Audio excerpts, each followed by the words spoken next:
Okay, so let us prove another theorem that involves tangent and a secant segment of a tangent segment and a secant segment in a circle. Okay, so let's say we have this tangent segment, and it is let's say it is a segment AB. Okay, so if we're going to continue this line, it's a tangent line, but as I said, it is unnecessary for that part. So we just assume that it only touches at one point. So it's a tangent segment. Anyway, if you continue the line anyway, it won't matter because what we want is only the segment of the tangent line. And the secant line is here. So secant line is a line that that is intersecting the circle twice.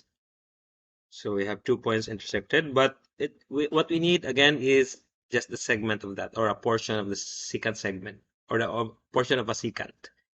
So we'll name it point C and point D. Now we want to prove a theorem.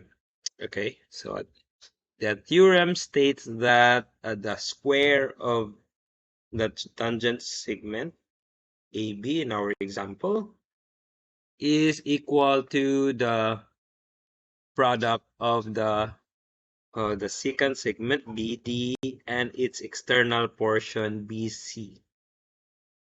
So external portion is this, okay? While the secant segment is this. So if we multiply that two parts, it's equal to the square of the tangent segment, which is this.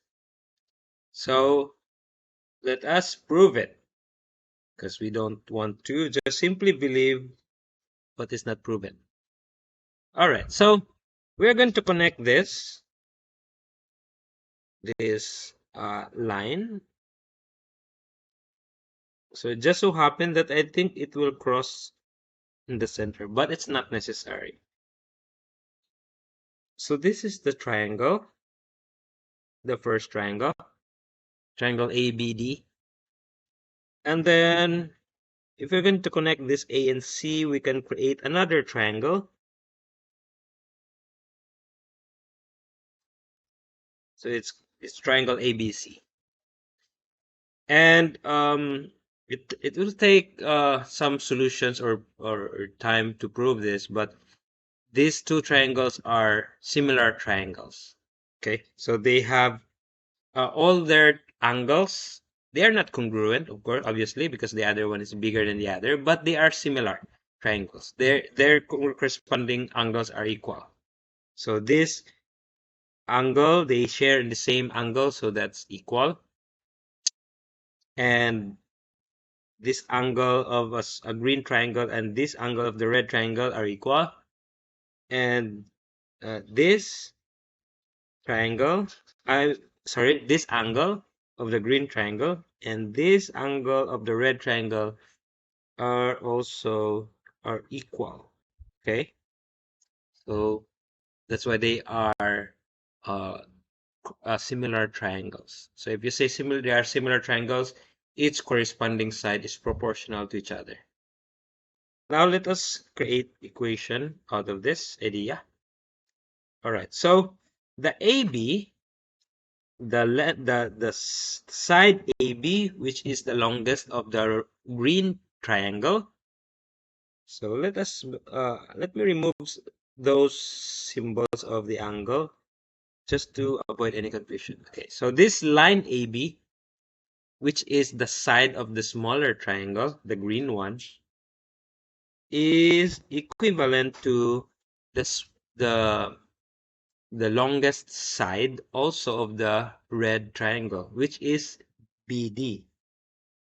Because as I said, these two triangles, since they are similar triangles, each corresponding side are equivalent, okay, are proportional. So we can do it in a ratio form, AB over BD. So if you're going to divide that, then it's equal to its also proportional sides, which are the BC. BC is the smallest side of the green triangle, and also the smallest side of the red triangle, which is the AB. Okay. Then we're going to cross multiply by cross product property. So we can cross multiply that AB times AB and BC, BD times BC. So AB times AB is AB squared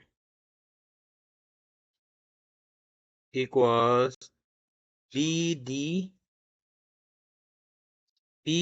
times BC. So we have proven that the square of AB equals BD times BC. So basically the statement says, or the theorem states that if a tangent segment, which is the AB in our example, and a secant segment intersect outside a circle, where they intersect at point B, by the way, then the square of the measure of the tangent segment equals the product of the measures of the secant segment and its external portion. So that means the AB squared is equal to the BD, which is the secant segment, times the BC, which is the external portion of the secant segment. And that's it.